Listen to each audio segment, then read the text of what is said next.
as we getting closer to Rikers Island now, I feel my heart starting to beat more, and then get right by the bridge and you see the sign, "Welcome to Rikers Island." And then going across the bridge, I just couldn't believe it. Okay, a typical day of Rikers Island would consist of you getting up in the morning and just worried about if you're going to make it through the day. You know, between the other inmates and the correction staff, you know, you can get a beat down at any given time. Being on Rikers Island is like being in a world all of its own. You really have to forget about what's going on in the outside world and concentrate solely what's happening in that world, in Rikers. Fear, anxiety, you name it. There is so many emotions running through your mind that you can't even really nail them down to get an understanding of what's happening. Some people come in, they become victims, so you always got to be mindful of not being a victim. And so, you know, you're either the predator or you're the prey. And you got to figure out pretty quickly who you are in that place. That guy's name is Joe. He was taking fingerprints on an inmate. And the inmate took a razor blade and slashed his face. Slashed him all the way down, through his ear, down to here. So when I walked in, I saw the inmate that did it, and he was smiling at everybody. Smiled at me.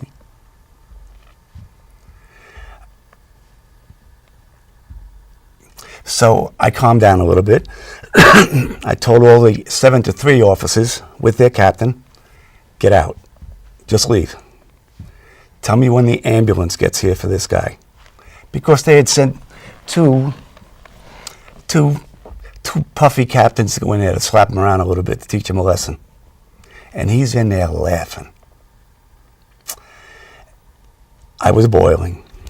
I've never done this before, but I did it that day. I called my 3 baddest guys. It's a white guy, a black guy, and a Spanish guy. They already knew what happened. So I took the keys from everybody. I locked all the doors. And I opened that cell up. I said, hit him anywhere, do whatever you want, don't kill him, and don't hit him in the face. Well, in 2 minutes, they beat him unconscious. They busted him up so bad, I thought he was dead. I said, now drag him out there. He was unconscious. Now I'm getting worried. Usually when you're dragging someone, their head's bouncing, absolutely no signs of life. Ooh, boy, this is scary. So I said, drag him over to the water cooler. So I filled up some water and started pouring on him, and his eyes flooded.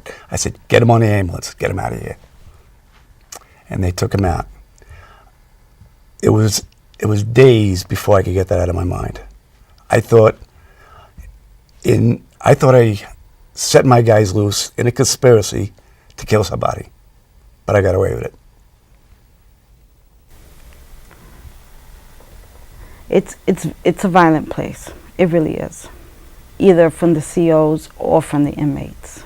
Everybody in there is violent. And if you're trying to stay out of the mix, it's very hard. I've seen how the captain used adolescents for sex. These were 16, 17-year-olds. But I was afraid to say something because of consequences. And then I could see the sadness in the young girl's face. And I was powerless. I couldn't do nothing to change it or fight for her. I mean, I did listen to her, but that's all I can do because I was afraid. I can't hear keys rattling without being startled because the prison guards walk past your cage, rattle their keys because they know it's going to stay in your mind, in your thought process, in your hearing.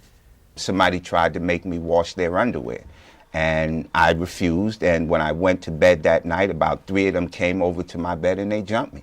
They beat me into a bloody pulp, and I had to change to another house. You have to fight for everything. You have to fight to use the phone. You have to fight to keep your clothes. You have to fight to keep your food. You have to fight to earn your respect. There was a particular instance where a gentleman came into the house. He had just got into the building, so he was trying to bail out. So he wanted to contact his family. So he went and picked up the phone. As I turned around and blinked, somebody sliced him from one end of his neck all the way around to the other end of his neck because he touched the phone. Another detainee who was fairly a loner. He was getting assaulted by a few other detainees, and they shoved a deodorant bottle in his anus. And eventually he reported it, and steps was taken to have him removed from the housing unit.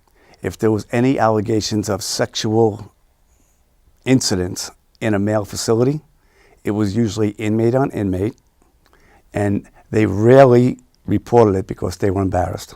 When I worked there, I never had a problem with inmates. I had problems with officers.